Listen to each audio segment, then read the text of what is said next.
एक तरफ दुनिया का सबसे ताकतवर मुल्क अमेरिका, दूसरी तरफ लैटिन अमेरिका का सबसे बड़ा देश ब्राजील। अमेरिका के राष्ट्रपति कहते हैं मेरी बात मानो, नहीं तो 50% का टैरिफ झेलो, और हाँ, कोई दिक्कत हो तो कभी भी फोन कर लेना। जवाब में ब्राजील के राष्ट्रपति कहते हैं तुम्हें नहीं, मैं भारत और चीन को फोन करूंगा। जी हाँ, दुनिया की राजनीति में एक ऐसा भूचाल आया है जिसने ग्लोबल पावर के समीकरणों को हिलाकर रख दिया है। एक देश ने अमेरिका को सीधे सीधे आंख दिखाई है और कहा है तुम्हारी दादागिरी अब नहीं चलेगी। आज हम आपको बताएंगे कि कैसे दोस्ती निभाने के चक्कर में ट्रंप ने ब्राजील पर प्रतिबंधों का बम फोड़ा और कैसे ब्राजील के राष्ट्रपति लूला ने इसका जवाब मोदी और जिनपिंग को फोन लगाकर दिया। ये सिर्फ दो देशों की कहानी नहीं, ये बदलते हुए वर्ल्ड ऑर्डर का सबसे बड़ा सबूत है।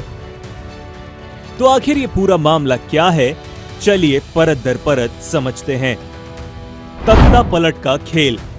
कहानी शुरू होती है दोस्ती से।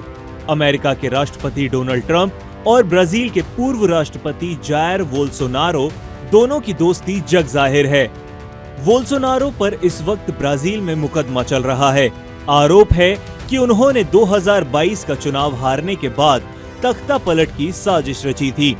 अपने दोस्त को बचाने के लिए ट्रंप ने एक ऐसा कदम उठाया जिसकी किसी को उम्मीद नहीं थी।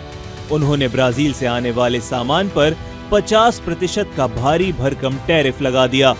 मतलब ब्राजील का सामान अमेरिका में महंगा हो जाएगा और उसकी अर्थव्यवस्था को चोट पहुंचेगी। ट्रंप ने इसे खुलेआम अपने दोस्त बोल्सोनारो पर चल रहे मुकदमे के खिलाफ विच हंट यानी बदले की कार्रवाई का जवाब बताया। ट्रंप को लगा कि ब्राजील दबाव में आ जाएगा। उन्होंने यहाँ तक कह दिया कि ब्राजील के राष्ट्रपति लूला उन्हें कभी भी फोन कर सकते हैं। लेकिन ट्रंप शायद ब्राजील के नए तेवर को समझ नहीं पाए। राष्ट्रपति लूला ने ट्रंप के ऑफर को सिरे से खारिज कर दिया। उन्होंने साफ कहा, मैं ट्रंप को बातचीत के लिए फोन नहीं करूंगा, क्योंकि वो बात करना ही नहीं चाहते। लेकिन असली धमाका तो उन्होंने इसके बाद किया। लूला ने कहा, मैं ट्रंप को नहीं बल्कि भारत के प्रधानमंत्री नरेंद्र मोदी को फोन करूंगा। मैं चीन के राष्ट्रपति शी जिनपिंग को फोन करूंगा। उन्होंने रूस के राष्ट्रपति पुतिन को भी फोन करने की बात कही, लेकिन मजाकिया अंदाज में कहा कि वो अभी यात्रा नहीं कर सकते, इसलिए उन्हें फोन नहीं करूंगा। ये सिर्फ एक बयान नहीं है, ये ऐलान है कि अब ब्राजील अमेरिका के पाले में नहीं खेलेगा। वो अपनी विदेश नीति के लिए ब्रिक्स देशों यानी ब्राजील, रूस, भारत, चीन, दक्षिण अफ्रीका की तरफ देख रहा है। वही ब्रिक्स जिससे अमेरिका चिढ़ता है और जिसे वो डॉलर के लिए खतरा मानता है। लूला यही नहीं रुके। उन्होंने कहा कि वो ट्रंप के इस टैरिफ को विश्व व्यापार संगठन में चुनौती देंगे और अपने देश के सम्मान और संप्रभुता से कोई समझौता नहीं करेंगे। उन्होंने साफ कह दिया कि ब्राजील अब पहले की तरह अमेरिका पर निर्भर नहीं है और अब दुनिया के मंच पर बराबरी की बात होगी। हाँ, एक कॉल वो ट्रंप को जरूर करेंगे, लेकिन वो भी तंज कसते हुए। लूला ने कहा, मैं ट्रंप को COP30 क्लाइमेट कॉन्फ्रेंस में बुलाने के लिए फोन करूंगा, क्योंकि मैं जानना चाहता हूं कि वो जलवायु परिवर्तन पर क्या सोचते हैं। तो इस पूरी कहानी का मतलब क्या है?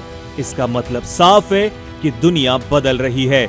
अब कोई एक देश पूरी दुनिया को अपनी उंगलियों पर नहीं नचा सकता। ब्राजील का ये कदम दिखाता है कि भारत और चीन जैसे देशों का कद वैश्विक राजनीति में कितना बढ़ गया है।